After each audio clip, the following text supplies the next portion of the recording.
Syracuse Basketball will likely get a visit from a five-star point guard in the class of 2026.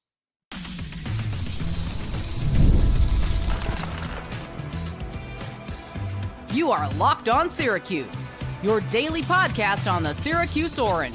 Part of the Locked On Podcast Network, your team every day.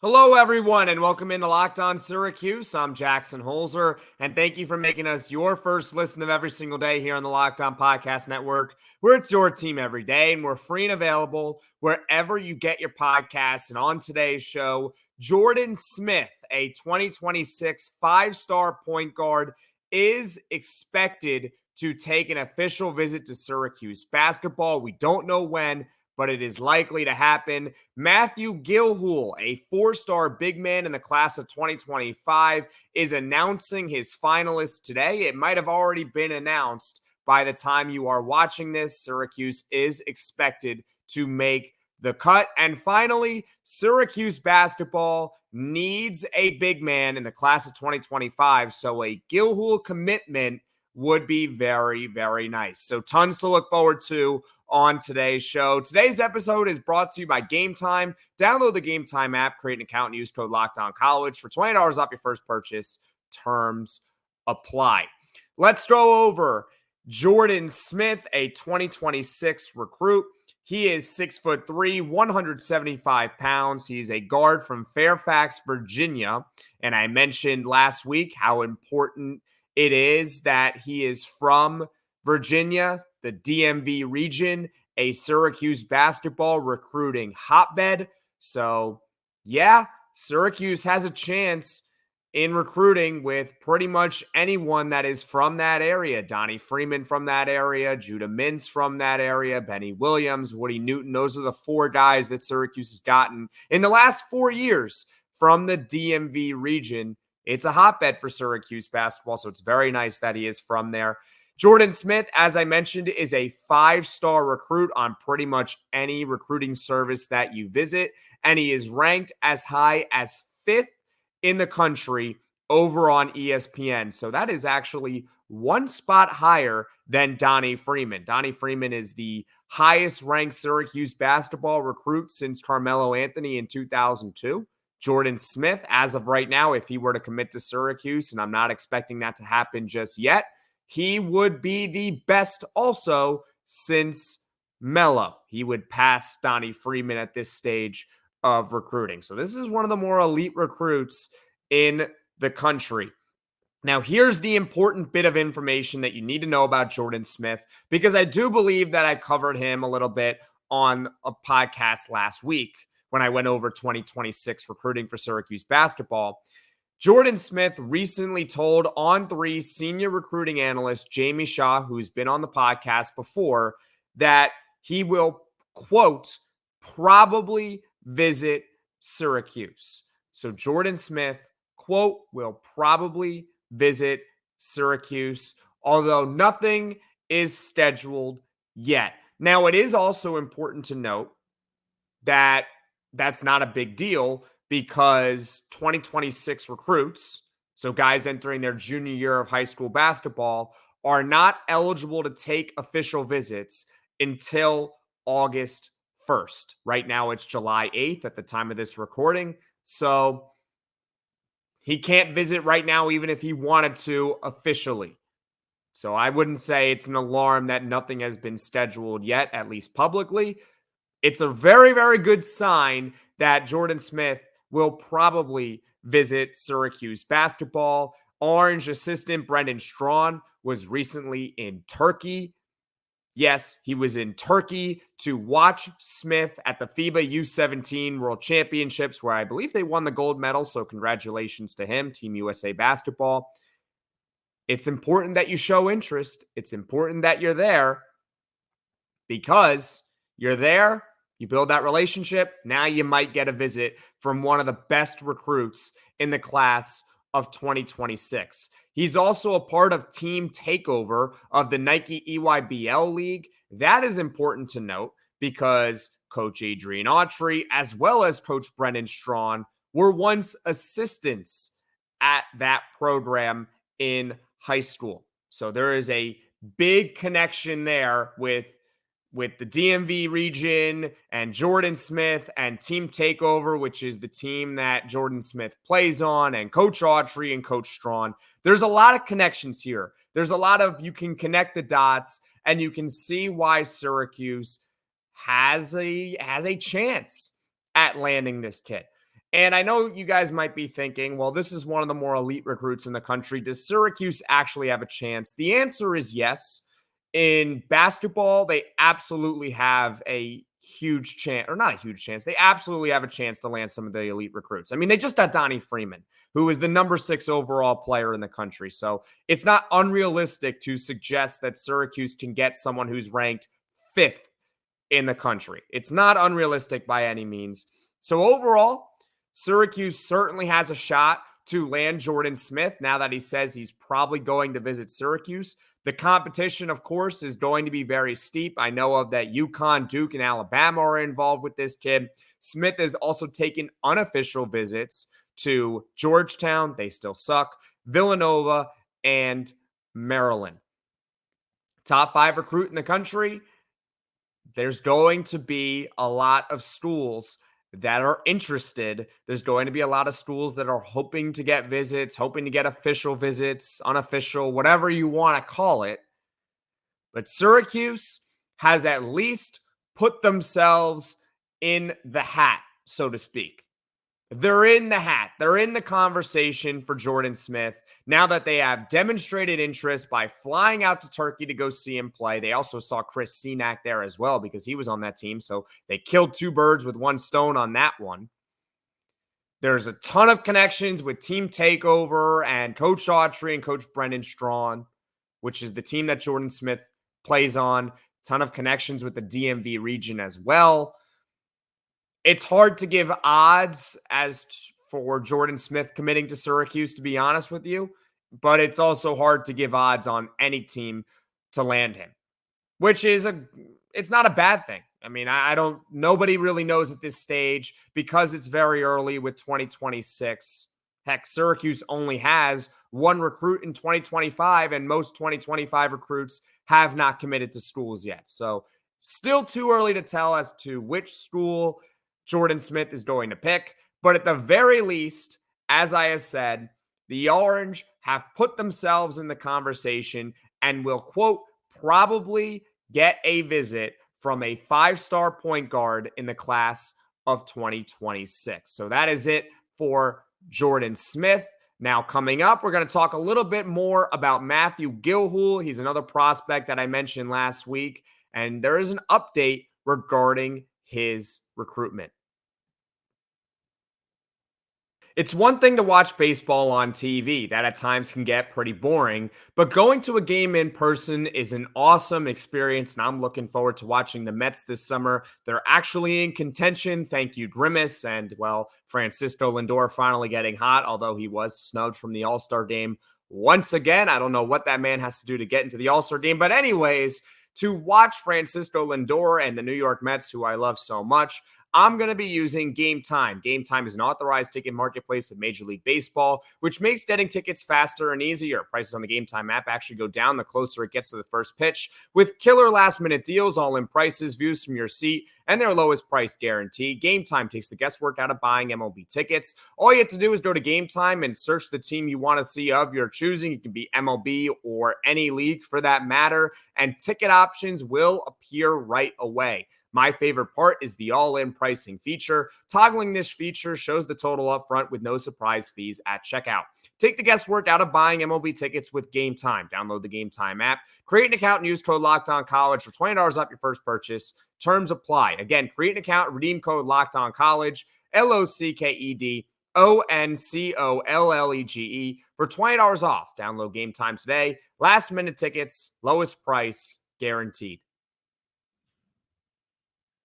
Are you watching Fox Sports or ESPN on your TV all day? Have to turn down the volume with all that shouting? Make the switch to Locked On Sports today, a free 24/7 sports streaming channel program for you every day to bring you the biggest stories without all the streaming. Locked On Sports today brings you can't-miss analysis, opinions, and news, streaming 24/7 on YouTube or the free Amazon Fire TV channels app.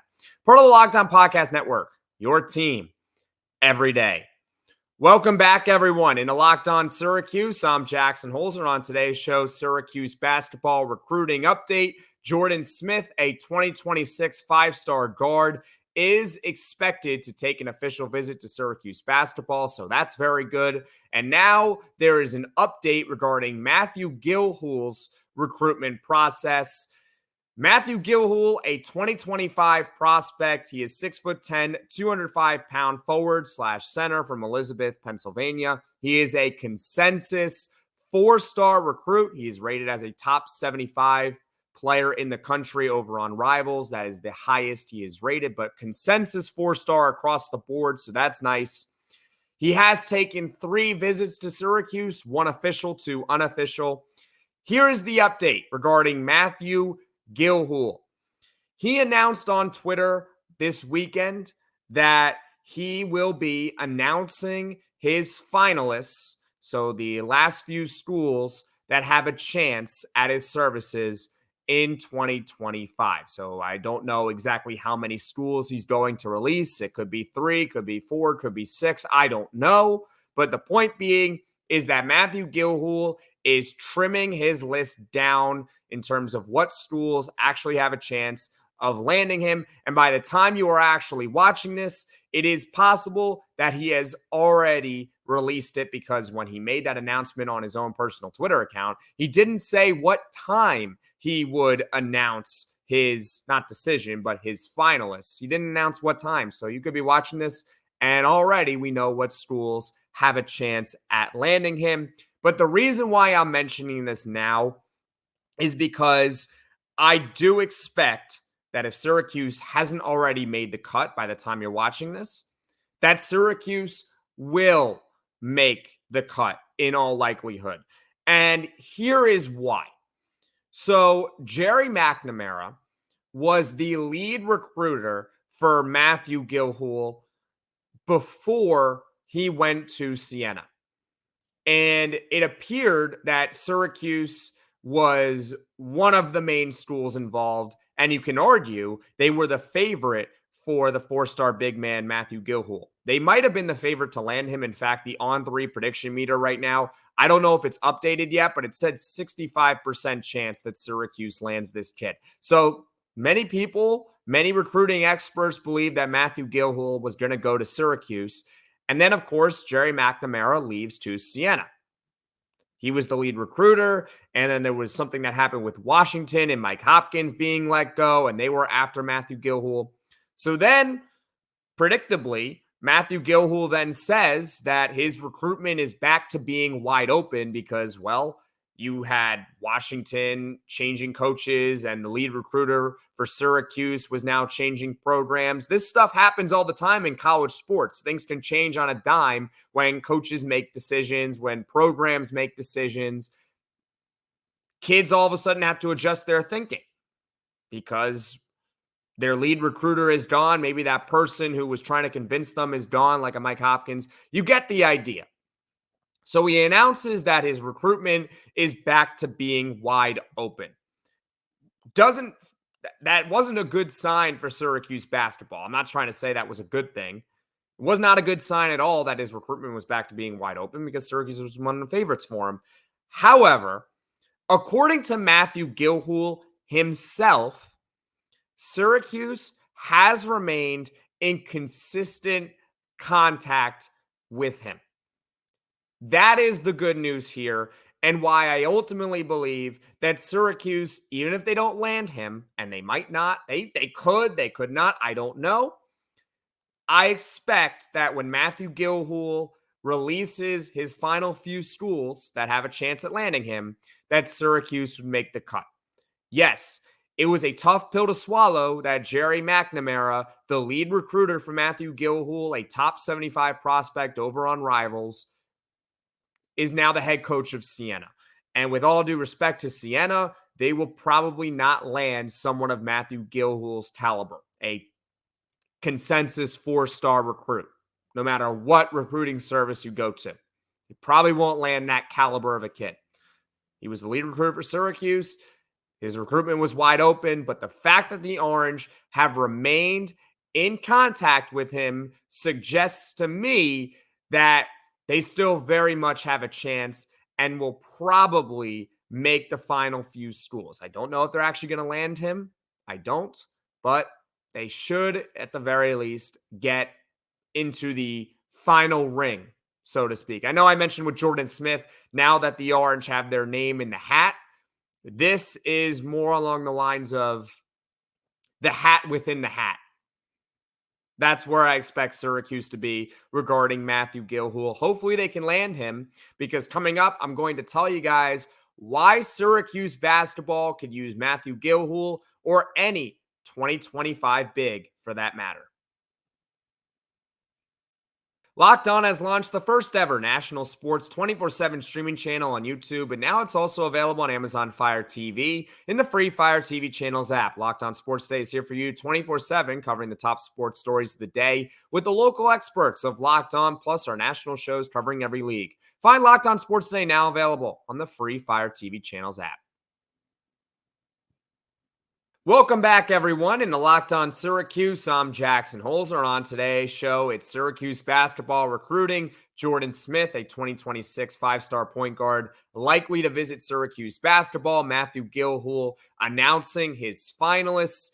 And now it's time to talk about how Syracuse basketball could really use a big man in its class of 2025. And this stems from Matthew Gilhool because he is 6'10", and you can consider him a power forward or a center for that matter. And it would be very nice if Syracuse can land a commitment from Matthew Gilhool. I wouldn't say it's the most important one, right? They got Sadiq White, who's a better player, or at least a better prospect. Kyan Anthony, you could argue, is the most important, and he is a consensus 4-star and could even rise to a 5-star. But Matthew Gilhool or any big man would be very, very nice to get. The two big man targets for Syracuse basketball in its 2025 recruiting class are Matthew Gilhool and 5-star center Chris Senak. And by the way, as I mentioned earlier, Syracuse was in Turkey to watch Jordan Smith. They were also in Turkey to watch Chris Senak, who was on that U17 USA basketball team. So again, they killed two birds with one stone with demonstrated interest right there. It's always nice when you don't have to just fly out to Turkey to see one player. You can see multiple players that you are targeting. This is why they need a big man in their 2025 recruiting class. Next year, Syracuse does not project to have a big man on its roster. Eddie Lampkin is in the last year of his eligibility. Same with Naheem McLeod. So they're not going to have any incumbent experienced big men on their roster. And I know you guys might be saying, well, what about Donnie Freeman? Donnie Freeman might be on the roster next season, but in all likelihood, this is a good thing, by the way, that I'm going to say this. He's probably going to be a one-and-done player. That's how good Donnie Freeman is, or projects to be. 9 of the past 10 number 6 overall recruits in the country have been one and done. And Donnie Freeman is number 6 in the country heading into this year. So it is likely that he's going to play 1 year at Syracuse, and then he's going to the NBA. And by the way, I think we'd all take that, because that means he was really, really, really good. And Syracuse, if Donnie Freeman has a really big year, then Syracuse could have a really solid season. They could easily get their way back into the NCAA tournament if Donnie Freeman can live up to expectations in his freshman season. Easily, they can get there. So they're probably not going to have Eddie Lampkin, or they're not going to have Eddie Lampkin. They're not going to have Naheem McLeod. That's definite. And they are likely not going to have Donnie Freeman, which leaves no big man on the roster in 2025. Now, they do have 5-star commit Sadiq White. That's great. And I'm not saying like I don't want him, but he is 6'8", and he is a small forward or a power forward. Obviously, that's not a big man size. Not saying I don't like him as a prospect. He might be the best defender in the 2025 class, but he's not a big man. So that's it, really, with 2025. And the reason why I think it's important that Syracuse can get one of Matthew Gilhool or Chris Senack, it'd be great if they can get both, but it would likely only be one, is because bigs tend to command the most NIL money. That's just how it's charted out. There's a ton of research on it online, but basically, transfers tend to get more NIL money than incoming freshmen because transfers are typically more proven players. And of those transfers, big men typically earn more than a guard or a forward. That means that Syracuse next offseason, because they're not going to have Eddie Lampkin and they're not going to have Naheem McLeod and probably not Donnie Freeman, are going to probably have to go big men portal hunting again. I would prefer that they can get one of those guys. What I'm trying to say is I would prefer if Syracuse could just land a Chris Senack or Matthew Gilhool and plug them in as your starting five for next season, because bigs tend to command the most NIL money, and Syracuse might not have the NIL budget to be able to get an elite big man for next season. Even if they get a big recruiting class, they still might not have that type of money to get an elite big man in the portal. Like Omar Ballo probably got north of $1 million in NIL money. There was that guy who transferred to Washington, who's a big man, who reportedly got $2 million in NIL money this offseason. Syracuse doesn't have that caliber NIL budget for one singular player. And because bigs tend to earn the most NIL money in the transfer portal, it would be nice that if next year Syracuse is looking to get an elite player in the portal, not just a bunch of 4 stars, but like really that elite player, like a JJ Starling from a couple years ago, I would hope that it's a guard, because it's less money that you're probably going to have to spend. So a Matthew Gilhool or a Chris Senack commitment would be great, because you can probably just plug one of those two in to be your starting 5. Then you would have Sadiq White, in all likelihood, as your starting 4 or 3. And now Syracuse wouldn't need to go after a big man in the transfer portal, or at least an elite big man in the transfer portal. They could focus their attention on maybe getting guards or forwards who won't cost as much. You don't want Syracuse to have to spend all of their NIL budget on one player. You'd rather be able to spread it out. But if Syracuse needs a big man, that's maybe a problem.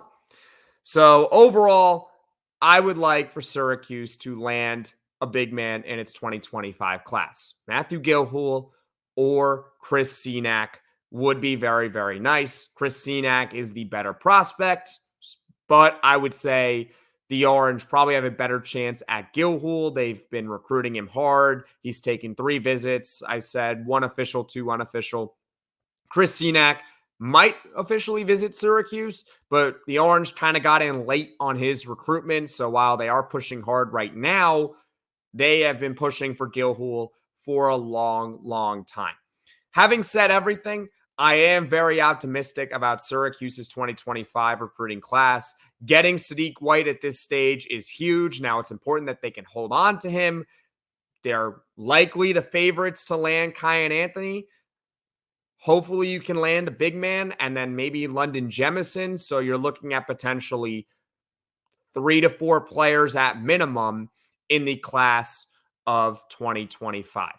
And that would probably give Syracuse a top 5 class in the country, to be completely honest with you all. So I am very optimistic. Having said that, thank you so much for watching. Thank you so much for listening. If you like this video, click that like button. And if you really liked it, subscribe to the channel, turn on those notifications so you know right away when I am dropping the next podcast.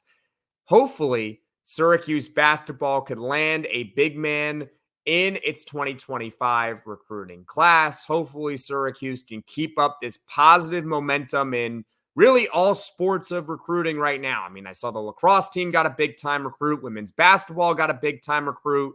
The men's basketball team seems to be going strong. The football team is going strong with recruiting. It's July 8th. I'm feeling good right now, and you should be feeling good too. Everyone, take care.